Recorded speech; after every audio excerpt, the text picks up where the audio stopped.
Hello, good morning. Good morning, everyone. For today's video, mag-open muna tayo. Bitaw guys. So sad kagabi.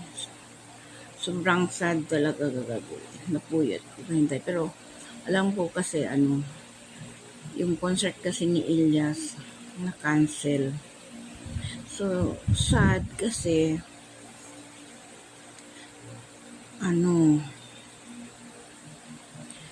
bakit kasi sila na-delay?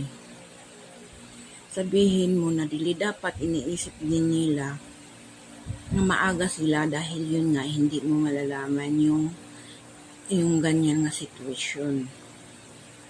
So lumabas ang mga buzzer, lumabas ang dami, bubuti na lang kasi. Pero nag-announce kasi si Ilyas ng delay yung flight at saka ika-cancel nga hindi matuloy dahil gabi na din, mga hapon na yun, mga 5 na yata. Pero dapat magsabi din yung manager. Hindi, tahimik lang.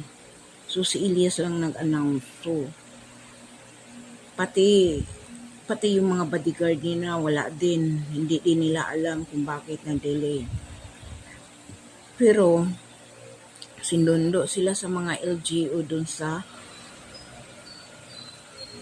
airport. Pero, nagtanong sila pero wala daw naka-skid na yun nga sabi doon. Pero kasama naman si George Cordoba.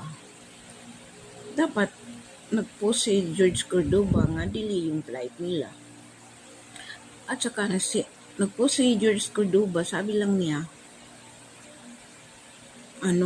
doon sa message niya, wala nang sisihan kasi hindi perfect lahat ng tao. Tapos, bakit delay?